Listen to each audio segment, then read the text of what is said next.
Hello बच्चों, welcome back to the channel. Sir आज की वीडियो में हम क्या करेंगे? आज की वीडियो में हम करेंगे जो हमारा चैप्टर चल रहा था माइक्रो इकोनॉमिक्स का, क्लास 11th माइक्रो इकोनॉमिक्स में प्रोडक्शन फंक्शन, उसी को हम आगे बढ़ाएंगे और कोशिश करेंगे कि आज ही हमारे इस चैप्टर का मेनली काम यानी सारी जो थ्योरी है वो खत्म हो जाए। ठीक है, लास्ट वीडियो में हम कहां तक कर चुके हैं सर? लास्ट वीडियो में हम लोग टोटल प्रोडक्ट, एवरेज प्रोडक्ट और मार्जिनल प्रोडक्ट तक समझ चुके हैं, प्रोडक्शन फंक्शन का कॉन्सेप्ट देख चुके हैं। आज की वीडियो में हम उसी के आगे कॉन्सेप्ट करेंगे जो कि एक बहुत ही इंपॉर्टेंट कॉन्सेप्ट है। आगे आने वाले कई चैप्टर भी इस कॉन्सेप्ट पे बेस्ड होंगे, तो ध्यान से इस कॉन्सेप्ट को समझना है। तो चलिए स्टार्ट करते हैं हमारी वीडियो को। हाँ बच्चों, जो हमारा नेक्स्ट टॉपिक है वो है law of variable proportion. Sir ये क्या है, ये क्या चीज है? तो चलो ठीक है, इसको थोड़ा डिटेल में समझते हैं, ध्यान से समझते हैं, क्योंकि सबसे ज्यादा इंपॉर्टेंट टॉपिक है इस चैप्टर का और आगे आने वाले भी कई चैप्टर्स का। ध्यान से समझो बेटा, जब हमने ये चैप्टर शुरू किया तो हमने बातें की थी कि जो हमारा प्रोड्यूसर है वो प्रोडक्शन कर सकता है हमारे पास कुछ फैक्टर्स ऑफ प्रोडक्शन की मदद से, और फैक्टर्स ऑफ प्रोडक्शन को हमने बांटा आज फिक्स फैक्टर्स और वेरिएबल फैक्टर। यानी हमने देखा कि अगर हमारा प्रोडक्शन, जो हमारा प्रोड्यूसर है, वो शॉर्ट रन में काम करेगा तो सर उसके पास कुछ वेरिएबल फैक्टर्स होंगे और कुछ फिक्स फैक्टर्स होंगे। उसके अलावा अगर वो लॉन्ग रन में काम करेगा तो सर सारे ही फैक्टर उसके वेरिएबल फैक्टर होंगे, यानी उसके पास फिक्स फिर कुछ भी नहीं होगा, क्योंकि he can change each and every factor in the long run. तो लॉन्ग रन में अगर काम करेगा तो सर वो सारे के सारे वेरिएबल फैक्टर से काम करेगा, बट अगर शॉर्ट रन में काम करेगा कुछ फैक्टर होंगे उसके वेरिएबल और कुछ होंगे फिक्स फैक्टर। और शॉर्ट रन के अंदर हमने पढ़ा था कि consumer can change only the variable factors for increasing the production. ठीक है सर, जब ना कंज्यूमर वेरिएबल फैक्टर्स को चेंज करके प्रोडक्शन इंक्रीज करता है तो सर यहां पर ना एक लॉ अप्लाई होता है जिसका नाम है लॉ ऑफ वेरिएबल प्रोपोर्शन, क्योंकि कंज्यूमर सिर्फ और सिर्फ वेरिएबल फैक्टर्स को ही चेंज कर सकता है यहां पे। और जब वो सारे फैक्टर्स को चेंज करता है तो एक लॉ अप्लाई होता है जिसका नाम है law of returns to scale.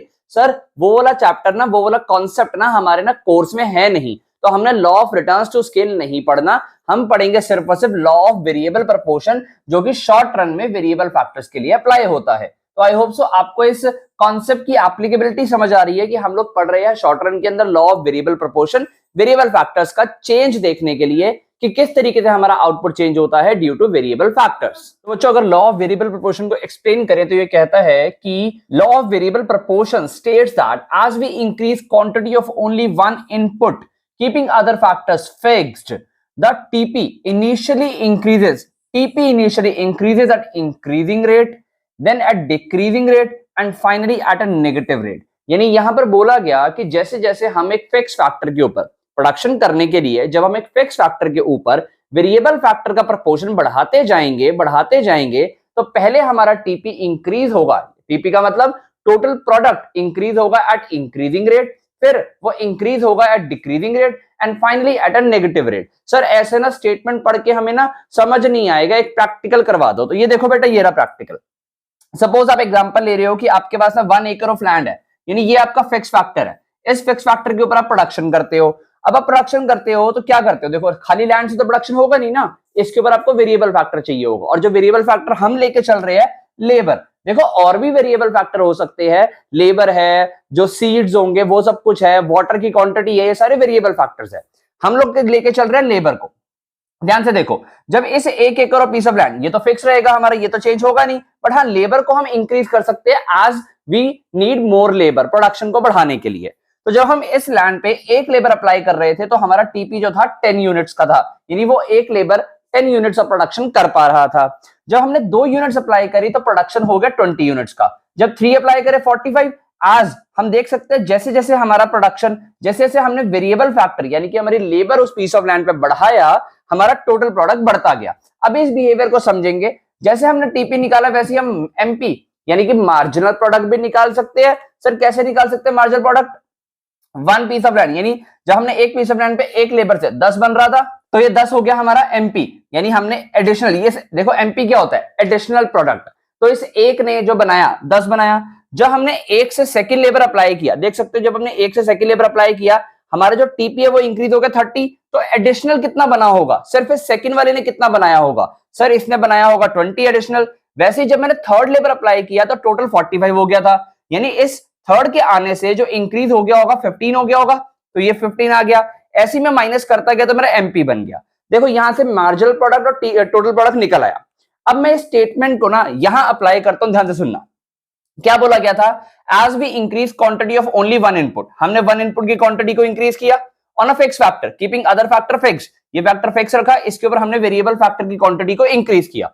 तो पहले क्या बोला कि टीपी इंक्रीज होगा एट इंक्रीजिंग रेट। ध्यान से देखो, यहां पर टीपी इंक्रीज हुआ है एट इंक्रीजिंग रेट, फिर कह रहा है कि टीपी इंक्रीज होगा डिक्रीजिंग रेट, फिर कहता है यहां पे टीपी इंक्रीज हुआ है डिक्रीजिंग रेट, और फिर कहता है कि टीपी ना फाइनली फॉल्स होगा, यहां पर टीपी फॉल्स हुआ है। तो ये ना हमारे यहाँ 3 फेजेस बन गए। सर इनको और अच्छा एक्सप्लेन करते हैं। देखो क्या हुआ, मैंने क्या बोला कि टीपी इंक्रीज हुआ इंक्रीजिंग रेट से। ध्यान से देखो इंक्रीजिंग रेट कैसे मिला, जब 1 से 2 हुआ तो ये यानी 1 से सेकंड लेबर अप्लाई किया 10 से 30 हो गया। अच्छा जरा एज्यूम करो कि जब मेरे पास इस पीस ऑफ लैंड पे मैं 0 लेबर लगा रहा हूँ तो प्रोडक्शन कितना हो रहा होगा सर 0। तो 1 लेबर के लगाने से 0 से जब मैंने 1 लेबर लगाया तो प्रोडक्शन 10 से इंक्रीज हो गया। ऐसे भी एमपी निकल सकता है, देखो यानी इस 1 को लगाने से एडिशनल 10 हो गया। जब मैंने एक और लेबर लगाया प्रोडक्शन 20 हो गया। यानी देखो जब 1 लगाया तो 10 बढ़ा, 2 लगाया तो 20 बढ़ गया, यानी 10 से 30 हो गया, 20 बढ़ गया। तो टीपी पहले से ज्यादा इंक्रीज हुआ, तभी तो बोला गया बेटा कि टीपी इंक्रीज हो रहा है एट इंक्रीजिंग रेट। सेकंड क्या बोला गया, देखो टीपी इंक्रीज होगा डिक्रीजिंग रेट से। डिक्रीजिंग रेट से कैसे हुआ सर, देखो यहां पर इंक्रीज हुआ था 10, फिर हुआ था 20, बट यहां पर इंक्रीज हुआ 15 से। जब मैंने थर्ड लेबर अप्लाई किया तो मेरा टीपी जो इंक्रीज हुआ वो 15 से हुआ। तो देखो पहले तो 20 से हुआ था यहां पे, फिर 15 से हुआ, यानी टीपी बड़ा तो है बट पहले से कम बड़ा है, इसीलिए इसको बोला गया TP increases with decreasing rate. अच्छा उसके बाद फिर देखो 45 से 52 हुआ, यानी जब मैंने फोर्थ लेबर अप्लाई किया तो ये 52 इंक्रीज हुआ। 3 लेबर मिलकर बना रही थी 45, फोर्थ लेबर आई तो 52 बन गया, यानी इस फोर्थ वाली लेबर से एक्स्ट्रा 7 बन गया। देखो पहले से कम इंक्रीज मिला, फिर यानी टीपी बड़ा तो है बट पहले 15 इंक्रीज हुआ, अब तो 7 इंक्रीज हुआ। मोर ओवर जब मैंने फिफ्थ लेबर अप्लाई किया तो सर देखो प्रोडक्शन सेम का सेम रहा, यहां तो बिल्कुल नहीं बढ़ा। तभी तो मैं कह सकता हूं इस फिफ्थ वाले के आने से मेरा प्रोडक्शन कुछ नहीं बढ़ा, तभी तो 0 का 0 रह गया। यानी मुझे एडिशनल प्रोडक्ट, मार्जिनल प्रोडक्ट यानी कि एडिशनल प्रोडक्ट फिफ्थ लेबर के अप्लाई करने से कुछ नहीं मिला। जब मैंने 6 लेबर अप्लाई किया जो प्रोडक्शन होना था सर वो प्रोडक्शन भी नहीं हो पाया, यानी पहले का भी प्रोडक्शन गिर गया और ये हमारा पहुंच गया -4 पे, यानी एडिशनल तो कुछ नहीं मिला बल्कि पहले के मुकाबले कम और हो गया। सर ऐसा क्यों हो रहा है, हमारा टीपी कम होता हुआ क्यों जा रहा है? बेटा ध्यान से सुनो, अब ना इसके रीजंस है कुछ। पहले देखो हमारा लॉ समझना है, अपने लॉ ध्यान से समझो। लॉ के 3 फेजेस है। पहले क्या हो रहा है, हमारा जो टीपी है वो इंक्रीज हो रहा है इंक्रीजिंग रेट से, यानी टीपी इंक्रीजिंग रेट से इंक्रीज होता है। और साथ में एमपी भी देखो, एमपी पे क्या हो रहा है सर, एमपी भी इंक्रीज हो रहा है, एमपी ऑल्सो इंक्रीजेस। ये हमारा फेज 1 हो गया। फेज 2 में क्या होता है सर, देखो टीपी इंक्रीज हो रहा है फिर डिक्रीजिंग रेट, और एमपी फॉल हो रहा है। यहां पर एमपी बढ़ रहा था, देखो यहाँ एमपी फॉल हो रहा है और टीपी इंक्रीज हो रहा है डिक्रीजिंग रेट से, यानी यहां पर भी टीपी इंक्रीज होता है बट डिक्रीजिंग रेट से, और एमपी जो है यहां पर फॉल्स होता है। और उसके बाद टीपी हमारा फॉल होना शुरू हो जाता है, यहां पर देखो 52 से 48, बट एमपी जो है बिकम्स नेगेटिव, यानी यहां पर टीपी फॉल्स और एमपी बिकम्स नेगेटिव, एमपी जो है हमारे यहां पर नेगेटिव हो जाता है। तो ये 3 फेजेस हैं, आपकी स्क्रीन पे भी आपको शो हो रहे हैं, ध्यान से समझना, पेपर के अंदर बहुत ही इंपॉर्टेंट क्वेश्चन आता है। अब द क्वेश्चन इज कि सर ये 3 जो फेजेस है ये ऑपरेशन क्यों हो रहा है, ऐसा क्यों हो रहा है कि पहले टीपी इंक्रीजिंग रेट से बढ़ता है फिर डिक्रीजिंग रेट से बढ़ता है देन फाइनली फॉल्स हो जाता है। तो बेटा इसका रीजन है, ध्यान से सुनो। ये ना मेरा फिक्स फैक्टर था लैंड, इसकी ना एफिशिएंसी, जब इस पे एक ही बंदा काम कर रहा है तो बहुत ज्यादा एफिशिएंसी है, वो खुल के काम कर सकता है, आराम से काम कर सकता है। उसने अपने पूरे एफर्ट डाल के 10 यूनिट का प्रोडक्शन कर लिया। जब मैंने एक और पर्सन अप्लाई किया तो देखो उन दोनों को एक दूसरे का सपोर्ट मिल गया, यानी लेबर ने ज्यादा एफिशिएंटली वर्क किया, लेबर ने पूरे के पूरे फिक्स फैक्टर पे ज्यादा एफिशिएंटली वर्क किया तो प्रोडक्शन इंक्रीज हुआ। बट जब ना थर्ड लेबर भी आ गई तो ऑब्वियसली तीनों का सपोर्ट मिला, प्रोडक्शन पहले से ज्यादा इंक्रीज हुआ। बट द थिंग इज कि पहले, अब देखो फिक्स फैक्टर की कैपेसिटी होगी ना कि तीनों ने मिलकर जो प्रोडक्शन किया वो फिक्स फैक्टर पहले जितना एफिशिएंट था अब उतना एफिशिएंट नहीं रहा, जिसकी वजह से प्रोडक्शन थोड़ा सा डिक्रीज हो गया। ओवरऑल इंक्रीज हुआ है बट पहले के मुकाबले डिक्रीज हो गया, तब ये डिक्रीजिंग रेट से इंक्रीज हुआ। जब मैंने फोर्थ पर्सन भी रख दिया यहाँ पे, जब मैंने फोर्थ पर्सन भी अप्लाई किया तो मेरा जो प्रोडक्शन इंक्रीज हुआ, हाँ सर वो इंक्रीज हुआ बट अब फिक्स फैक्टर जो है पुराने हो चुके हैं, यानी मेरी मशीन्स या मेरा पीस ऑफ लैंड जो है वो एफिशिएंट नहीं रहा इतना जब जो स्टार्टिंग में था, इसीलिए प्रोडक्शन यहां पर भी फॉल हुआ। देन फाइनली जब मैंने फिफ्थ पर्सन अप्लाई किया ना सर, इसके आने से तो कोई फायदा नहीं हुआ, ये 4 लोग ही मिलकर इस पूरे लैंड को यूज कर सकते थे। यानी मैं इतना कह सकता हूं कि फोर्थ पर्सन ने 52 बनाया था, 52 टोटल प्रोडक्ट बन रहा था, वही मेरे फिक्स फैक्टर की कैपेसिटी थी मैक्सिमम, वहां तक पहुंच चुका था। तो फिफ्थ पर्सन के आने से कोई फायदा होगा नहीं सर, उसके आने से कोई फायदा नहीं हुआ, आगे वो साइड में बैठा रहा बस। पर जब मैंने 6% भी अप्लाई कर दिया तो उसने पता क्या किया, जहां पर प्रोडक्शन होना था ना पीस ऑफ लैंड पे, वो वहां जाके खड़ा हो गया, जिसकी वजह से उस वाले पीस का प्रोडक्शन नहीं हो पाया, तो उसकी वजह से वो वाला प्रोडक्शन कम हो गया। यानी इनका कोऑर्डिनेशन, जो वेरिएबल फैक्टर थे उनमें अच्छे से कोऑर्डिनेशन नहीं बैठ पाया, प्रोडक्शन फॉल हो गया। तो ये रीजंस थे कि जिसकी वजह से हमारा जो टीपी है वो फॉल होता जाता है। ध्यान से इन रीजंस को पढ़ना, पेपर में ना बहुत इंपॉर्टेंट क्वेश्चन पूछा जाता है। मैं आपके सामने हेडिंग के साथ भी दे रहा हूं ये स्क्रीन पे, आप एक एक बार पढ़ोगे समझ आएगा, हम उसको एक बार डिस्कस भी कर लेंगे। जैसे कि हम लोग बात करें, अगर पहले इंक्रीजिंग रिटर्न्स जो थे, सर इसके क्या क्या रीजन थे, अभी मैंने बताया इंक्रीजिंग रिटर्न जब होंगे, स्टार्टिंग में हमारा फिक्स फैक्टर यानी कि लैंड बहुत ही ज्यादा लार्ज है, उसके ऊपर जो वेरिएबल फैक्टर हम अप्लाई कर रहे हो बहुत कम है, यानी लैंड के ऊपर जो लेबर अप्लाई हुआ है वो बहुत स्मॉल है, तो वो उसका अच्छे से यूटिलाइजेशन कर सकता है। यानी फर्स्ट रीजन हो गया हमें इंक्रीजिंग रिटर्न मिलने का कि better utilisation of fix factor. Similarly second reason हो जाता है कि better utilisation of variable factor, यानी वेरिएबल फैक्टर भी एफिशिएंटली यूज होता है यहाँ पे, तो यहाँ पर भी हमें एक रीजन मिल जाता है कि वेरिएबल फैक्टर भी अच्छा यूज होता है स्टार्टिंग में, तो इसलिए हमारा टीपी इंक्रीजिंग रेट से इंक्रीज होता है। ऐसे ही बच्चों अगर हम बात करें डिक्रीजिंग रिटर्न की, यानी ये वाले फेज की, जब हमारा टीपी इंक्रीज तो होता है बट डिक्रीजिंग रेट से, सर ऐसा कब होता है, जब ना आप फिक्स फैक्टर का बहुत ज्यादा यूटिलाइजेशन कर चुके हो तब, क्योंकि देखो अब फिक्स फैक्टर आपके पुराने हो चुके हैं, उनका यूटिलाइजेशन बहुत ज्यादा हो चुका है, तो उनसे आउटपुट तो निकलेगा बट इतना नहीं निकलेगा जितना पहले निकल रहा था। इसके अलावा यहाँ पर ना आपका जो वेरिएबल फैक्टर है वो एक दूसरे के ना इम्परफेक्ट सब्स्टिट्यूट बन जाते हैं, यानी अब ऐसा नहीं होगा कि आप ज्यादा लेबर अप्लाई कर दो, यानी अपनी कैपिटल पैसे को लेबर में बदल दो तो आपको वो उतना ही रिटर्न दे देगा जितना पहले दे रहा था, तो यहाँ पर इम्परफेक्ट सब्स्टिट्यूट का कॉन्सेप्ट आ जाता है। उसके बाद अगर हम बात करें कि सेकंड फेज में हम लोगों को एक ऑप्टिमम कॉम्बिनेशन ऑफ फैक्टर्स मिल जाता है, यानी देखो कह रहा है कि जब मैं इस एक पीस ऑफ लैंड पे 5 लेबर्स लगाऊंगा तो मेरे को मैक्सिमम 52 का प्रोडक्शन मिल जाएगा, यानी अगर मैंने इस पर 6 लेबर लगाया तो मेरा प्रोडक्शन जो है फॉल हो जाएगा, तो मैं कह सकता हूं 1 लैंड पे 5 labours is the maximum, is the optimum combination of factors. तो मेरे को सेकंड फेज के अंदर ये वाला कॉम्बिनेशन मिल जाता है, अगर इस कॉम्बिनेशन को चेंज किया तो मेरा प्रोडक्शन फॉल हो जाएगा सेकंड फेज के रीजन से। और अगर मैं थर्ड फेज की बात करूं तो बेटा थर्ड फेज में तो मैं बहुत ज्यादा यूटिलाइज कर चुका हूं अपने फिक्स फैक्टर को और वो अपनी मैक्सिमम लिमिट तक पहुंच चुके हैं, यानी लिमिटेशन ऑफ फिक्स फैक्टर एक रीजन बन जाता है कि मैं अपने फिक्स फैक्टर को अब ज्यादा यूटिलाइज नहीं कर सकता, इससे ज्यादा प्रोडक्शन नहीं हो सकता इस पीस ऑफ लैंड पे। Second reason is poor coordination between the fixed and the variable factor, यानी जो अब हमारे वेरिएबल फैक्टर्स हैं उनके बीच में कोऑर्डिनेशन अच्छा नहीं होगा, वो आपस में लड़ेंगे यार कि मैं कहां प्रोडक्शन करूं तू कहां प्रोडक्शन करे, तो बहुत ज्यादा भीड़ बढ़ चुकी है जिसकी वजह से हमें डिक्रीजिंग रिटर्न या फिर हमें नेगेटिव रिटर्न, नेगेटिव एमपी मिलना शुरू हो जाता है थर्ड फेज में। तो आई होप सो आपको सारे रीजन समझ आए कि तीनों फेजेस में ऑपरेशन कैसे हो रहा है, हमारा प्रोडक्शन फॉल क्यों हो रहा है, बार बार यहाँ पर टीपी फॉल होता हुआ क्यों जा रहा है। आई होप आपको रीजन अच्छे समझ आ गए हैं। सर एक ना क्वेश्चन पेपर में और पूछा जाता है, देखो 3 फेजेस है जहां पर हमारा पहले टीपी इंक्रीज होगा इंक्रीजिंग रेट से, एमपी क्या होगा, एमपी भी हमारा इंक्रीज रहेगा, फिर टीपी डिक्रीज रहेगा यानी टीपी इंक्रीज होगा डिक्रीजिंग रेट से और एमपी फॉल होगा, फिर उसके बाद टीपी फॉल होना शुरू हो जाएगा और एमपी बिकम्स नेगेटिव। तो पूछा जाता है क्वेश्चन पेपर में कि बताओ जो हमारा राशनल प्रोड्यूसर है वो इन तीनों फेजेस में से कहां प्रोड्यूस करना चाहेगा, यानी इन 3 फेजेस में से कहां प्रोड्यूस करेगा। सर आपका एग्जांपल लेते हैं, आप बताओ आप एक प्रोड्यूसर हो, आप इन तीनों फेजेस में से किस लेवल पे प्रोड्यूस करना चाहोगे।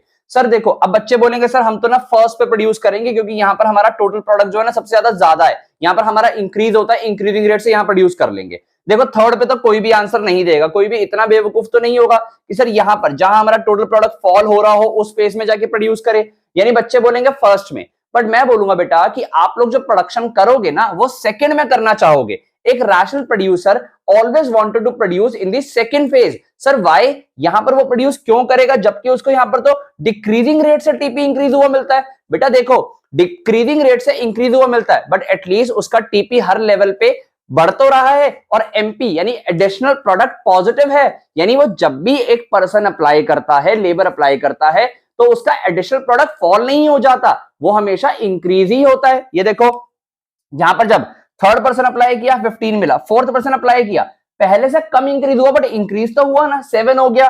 फिर बच्चे बोलेंगे सर फिफ्थ पे तो बिल्कुल नहीं करेगा क्योंकि फिफ्थ लेवल पे तो हमारा टीपी कुछ भी इंक्रीज नहीं हुआ, 52 था। बेटा यहां पर एक बात बताओ, जब तक वो फिफ्थ लेवल पे जाएगा नहीं उसको कैसे पता लगेगा कि हाँ इस लेवल के बाद मेरा प्रोडक्शन इंक्रीज नहीं होने वाला।